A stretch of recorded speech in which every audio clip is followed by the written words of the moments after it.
नमस्ते फ्रेंड, कैसे हैं आप। आशा करती हूँ कि आप स्वस्थ होंगे, मस्त होंगे, साथ ही साथ अपने घर की गार्डनिंग में व्यस्त होंगे। दोस्तों, जब हम अपना घर बनाने की सोचते हैं तो सबसे पहले हम नक्शा बनाते हैं और नक्शा बनाने के लिए हम आर्किटेक्ट का सहारा लेते हैं और आर्किटेक्ट वास्तुशास्त्र के अकॉर्डिंग हमारे घर का नक्शा बनाता है। ऐसा माना जाता है वास्तुशास्त्र के अकॉर्डिंग घर बनाने से घर काफ़ी शुभ होता है, घर में बरकत आती है, घर में सुख समृद्धि और तरक्की के द्वार खुलते हैं। अब यदि मैं बात करूं प्लांट की, तो वास्तुशास्त्र के अनुसार कुछ प्लांट ऐसे हैं जो घर के लिए काफ़ी शुभ माने जाते हैं। माना जाता है ऐसे पौधों को घर में लगाने से बरकत आती है, सुख समृद्धि बढ़ती है, तरक्की के द्वार खुलते हैं, पॉजिटिव एनर्जी आती है। हालांकि मैं समझती हूँ कि सारे पौधे शुभ होते हैं, लेकिन जेड प्लांट एक ऐसा पौधा है जिसे घर में लगाने का बहुत ही उचित प्रावधान बताया गया है। इस पौधे को पैसे को खींचने वाला चुंबक भी कहते हैं। पौधे में पैसे को आकर्षित करने की खासियत होती है। इसे गुड लक ट्री के नाम से भी जानते हैं। इसे मोहनी पौधा भी कहते हैं। घर की आर्थिक स्थिति को बेहतर बनाए रखने के लिए इसे हमें अपने घर में लगाना चाहिए। आज की वीडियो में हम इस मनी मैग्नेट प्लांट के बारे में पूरी जानकारी प्राप्त करेंगे। साथ ही साथ मैं कुछ शॉपिंग भी आपके साथ शेयर करूंगी जो कि मैंने अपने गार्डन के लिए करी है। तो शुरू करते हैं आज की वीडियो।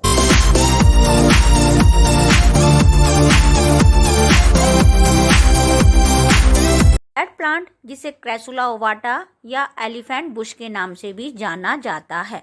जेड प्लांट की मैं केवल एक कटिंग ही लेकर आई थी और अब आप देख रहे हैं कि मैंने एक कटिंग से कितने सारे प्लांट तैयार कर लिए हैं। बहुत ही कम देखभाल में ग्रो होने वाला यह प्लांट है।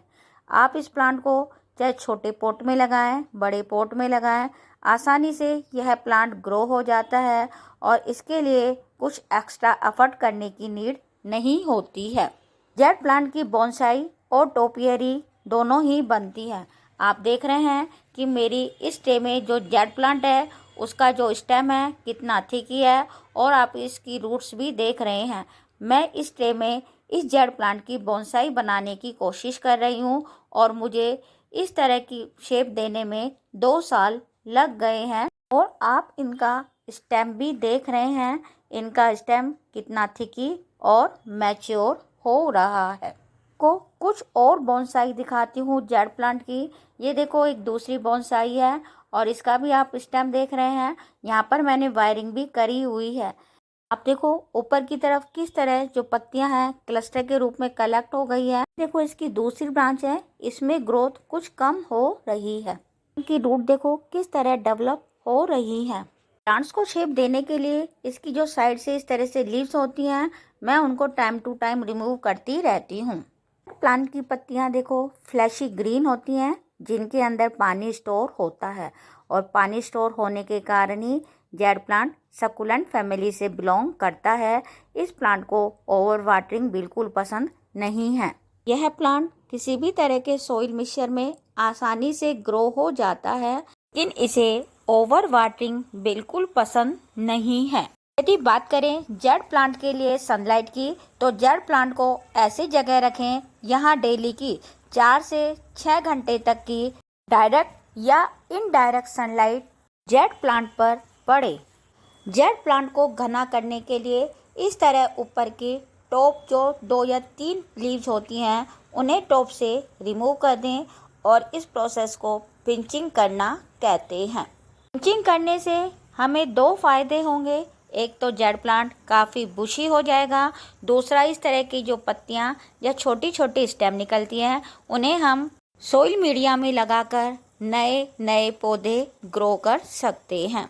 करें वाटरिंग की, तो इन प्लांट में हमें वाटरिंग तभी करनी है जब जेड प्लांट की सोइल पूरी तरह से सूख जाए। ज़्यादा पानी देने से इनकी जड़ें सड़ जाती हैं और पत्तियों पर सलवटें दिखाई देने लगती है। जेड प्लांट 18 डिग्री सेल्सियस से 24 डिग्री सेल्सियस तक के तापमान को पसंद करते हैं, लेकिन बहुत ज़्यादा गर्मी होने पर इनके पत्ते पीले होकर झड़ने लगते हैं। जेड प्लांट की पिंचिंग करती थी या कटाई छटाई करती थी तो जो भी ब्रांच या पत्तियां होती थी मैं इस पॉट के सोइल मीडिया में डाल देती थी, और आज आप देख रहे हैं कि यह पॉट पूरी तरह से भर चुका है। यदि बात करें इस प्लांट में हमें कौन सा फर्टिलाइज़र और कब यूज करना है, तो इस प्लांट के ग्रोइंग सीजन में ही हमें फर्टिलाइज़र को यूज करना है। 1/4 टीस्पून या कह सकते हैं कि 2 रुपये वाला जो कॉफ़ी का पाउच होता है उसको मैंने 5 लीटर पानी में डिजोल्व किया है, और उस पानी को मैं सभी जेड प्लांट पर as a liquid fertiliser use करती हूँ। लिक्विड फर्टिलाइज़र को हमें अपने जेड प्लांट की सॉइल में और जड़ों में डालना है। कॉफ़ी वाले लिक्विड फर्टिलाइज़र से जेड प्लांट की जो पत्तियाँ होती हैं उनका रंग होता है वो लश्कर ग्रीन होता है। सर्दियों और बरसात के मौसम में हमें बिल्कुल भी इस प्लांट में फर्टिलाइज़र नहीं देना है कि विंटर में हल्का सा डोरमेंसी में यह प्लांट होता है, और बारिश के सीजन में जो बारिश वाला पानी होता है वो एसिडिक नेचर का होता है। प्लांट के स्टेम की अच्छी ग्रोथ के लिए मैं यूज करती हूँ चूना पाउडर, क्योंकि चूना पाउडर कैल्शियम का अच्छा स्रोत है, और यह चूना पाउडर मैं पान वाले की शॉप से लेकर आती हूँ और अपने जेड प्लांट के सोइल मीडिया में रूट्स के चारों तरफ हल्का हल्का डाल देती हूँ। आपके पास चूना पाउडर नहीं है तो बोर्ड पर लिखने वाला यह चौक भी कैल्शियम का अच्छा सोर्स होता है। उनकी ग्रोथ के अकॉर्डिंग चौक का छोटा सा टुकड़ा लें और उसे सोइल मीडिया में दबा दें। जब हम पानी डालेंगे तो यह कैल्शियम डिजोल्व होता रहेगा और हमारे प्लांट की रूट्स को मिलता रहेगा। यदि आप जेड प्लांट की रूट्स और स्टेम दोनों की ही अच्छी ग्रोथ चाहते हैं तो आप यह बोन मिल भी यूज कर सकते हैं। बोन मिल जो होता है हमारे सभी bulbous plant, adenium plant, mostly plant में यूज होता है। मिल पाउडर का यूज करने के लिए हमें मिट्टी की हल्की सी गुड़ाई करनी है। गुड़ाई कर कर हमें बोन मिल पाउडर को डालकर ऊपर से मिट्टी से कवर कर देना है। देख रहे हैं जितनी भी मैं जेड प्लांट की बोनसाई तैयार कर रही हूँ सभी का स्टेम काफ़ी थिकी और स्ट्रॉन्ग है। ये 6 इंची के पॉट में ट्री की शेप में जेड प्लांट का बोनसाई तैयार कर रही हूँ। बात करें जेड प्लांट के बेनिफिट की तो जेड प्लांट फॉर्मेल्डिहाइड और बेंजीन जैसे हानिकारक पदार्थों को हमारे घर से रिमूव करता है, मेंटल स्ट्रेस को कम करता है, हमारे घर में प्रॉस्पेरिटी और पॉजिटिविटी को लाता है, नेगेटिविटी को दूर करता है, साथ ही साथ इसकी ऑर्नामेंटल वैल्यू तो है। रात में भी ऑक्सीजन रिलीज करता है जिससे एयर की क्वालिटी में इम्प्रूवमेंट होता है जो कि हम सभी के लिए नींद में सहायक होता है। प्लांट का उपयोग कई प्रकार की दवाइयां बनाने के लिए भी किया जाता है, इसलिए इसे मेडिसिनल प्लांट भी कहा जाता है। प्लांट अपने सराउंडिंग मॉइस्चर को रिलीज करता है जिससे हवा में ह्यूमिडिटी का लेवल बढ़ जाता है और जो टेम्परेचर होता है वो बाहर के कंपैरिजन में जेड प्लांट के सराउंडिंग कम होता है। वास्तु दोष को यह प्लांट दूर करता है। यदि हम ऑफिस में इस प्लांट को लगाते हैं तो हमारे बिजनेस में बहुत तरक्की होती है। तो यह वेरीगेटेड जेड प्लांट है जो कि मैं परचेज कर लाई हूँ। अब देखते हैं छोटी सी शॉपिंग जो कि मैंने अपने गार्डन के लिए करी है। शॉपिंग में मैंने यह प्लांट खरीदा है, यह है जीनिया का प्लांट और इसमें आप देख रहे हैं फ्लावरिंग भी हो रही है और बहुत सारी बर्ड बन रही हैं। यह समर फ्लावरिंग प्लांट है, अक्टूबर तक फ्लावर देता है गार्डन में। मैंने ये परचेज किया है वेरीगेटेड जेड प्लांट। इसकी पत्तियाँ येलो, वाइट और पिंकिश कलर की होती हैं। मैंने 2 प्लांट परचेज किए हैं। 3 ये मैंने पोर्चुला के प्लांट परचेज किए हैं। एक येलो है, दूसरा ऑरेंज है और तीसरा रेड कलर का है। आप इनके फूलों का साइज देख सकते हैं कि इनके फूलों का साइज बाकी पोर्चुला से काफ़ी बड़े हैं। ये प्लांट मुझे 25 रुपीज़ ईच मिले हैं। वेरीगेटेड जेड प्लांट मार्केट में या ऑनलाइन बहुत ही कॉस्टली मिलता है। प्लांट को लाए हुए मुझे कई दिन हो गए हैं। अब हम इन प्लांट को रिपोर्ट कर लेते हैं। मीडियम में मैं ले रही हूँ 40% garden soil, 30% river sand, 20% compost, 10% में मैंने डाली है राइसस और थोड़ा सा चारकोल का पाउडर। सॉइल मीडिया पूरी तरह से बन चुका है। अब मैं ले रही हूँ 6 इंची के पॉट और इनके 1.5 इंच की लेयर मैं फिल कर रही हूँ ड्राई लीफ से, कोको फाइबर से, क्ले बॉल से।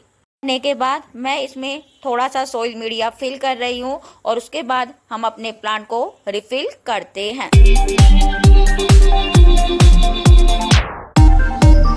प्लास्टिक बैग से प्लांट को निकालते समय हमें बहुत सावधानी रखनी है कि हमारे प्लांट का जो रूट बाउंड है वो डिस्टर्ब ना हो। रूट डिस्टर्ब हो जाती हैं तो प्लांट हमारा शॉक में चला जाता है और फिर उसे रिकवरी करने में काफ़ी टाइम लग जाता है। पोर्चुला के प्लांट इस सॉइल मीडिया में सेट हो जाएंगे तो मैं ऊपर से इन प्लांट की कटिंग कर दूंगी, जिससे मेरे पोर्चुला के प्लांट काफ़ी बुशी हो जाएंगे और उनमें फ्लावरिंग अच्छी होगी। ये दोनों ही वेरीगेटेड जेड प्लांट मैं 6 इंची के पोट में लगा रही हूँ। दोस्तों, जेड प्लांट की प्रोपोगेशन हम आसानी से स्टेम कटिंग से, पत्ती से कर सकते हैं। प्लांट को रिपोर्ट करते समय इसकी कुछ पत्तियां और ब्रांच मुझसे टूट गई थी, वो मैंने डिस्पोजल गिलास में लगा दी है। से 12 दिन में इन सभी पत्तियों और कटिंग में रूट्स बननी स्टार्ट हो जाएंगी। फिल किए हुए इन सभी प्लांट को एक दिन के लिए मैं रखूंगी शेडी एरिया में और कल मैं रख दूंगी इनको फिल्टर सनलाइट में। प्लांट की सभी वैरायटी पत्ती और स्टेम कटिंग से आसानी से लग जाती है। दोस्तों, लगाने के बाद जो लास्ट में क्वेश्चन आता है, प्लांट को हमें अपने घर में कहाँ रखना चाहिए? प्लांट को घर में रखने की सबसे अच्छी और प्रभावी जगह है मेन गेट। ऐसा माना जाता है कि मेन गेट पर रखने से धन और सौभाग्य की प्राप्ति होती है और आपके घर में सकारात्मक ऊर्जा का संचार होता है। वास्तु के अनुसार जड़ प्लांट को घर के अंदर दक्षिण पूर्व दिशा में रखना चाहिए। इस दिशा में रखने पर यह पौधा आपके घर में पैसों की बारिश कर देगा, चुंबक की तरह खींच लाएगा। Good luck, prosperity, positive energy. Vastu के अनुसार कुबेर भगवान को यह पौधा बहुत ही प्रिय है और माना जाता है कि जिस घर में यह पौधा होता है वहाँ कुबेर भगवान स्वयं विराजमान हो जाते हैं। प्लांट को मैं बाद में रिफिल करूँगी क्योंकि इस प्लांट के लिए मुझे बड़े पॉट की नीड है। मेरे टेरेस पर जितने भी प्लांट हैं उन सभी प्लांट को गर्मी से बचाने के लिए मैंने 2 खरीदी हैं। ये ग्रीन नेट, एक ग्रीन नेट है 12x12 की और दूसरी ग्रीन नेट है 12x10 की। मुझे टाइम मिलेगा इन ग्रीन नेट को अपने प्लांट के ऊपर कवर कर दूंगी। दोस्तों, यही था आज का वीडियो। यदि वीडियो पसंद आया हो तो लाइक करें, कमेंट्स करें, शेयर करें। यदि आप मेरा चैनल पहली बार देख रहे हैं तो मेरे चैनल को सब्सक्राइब जरूर करें। मिलेंगे किसी नए और इंटरेस्टिंग वीडियो के साथ। तब तक के लिए friend, okay, bye bye, thank you, happy gardening.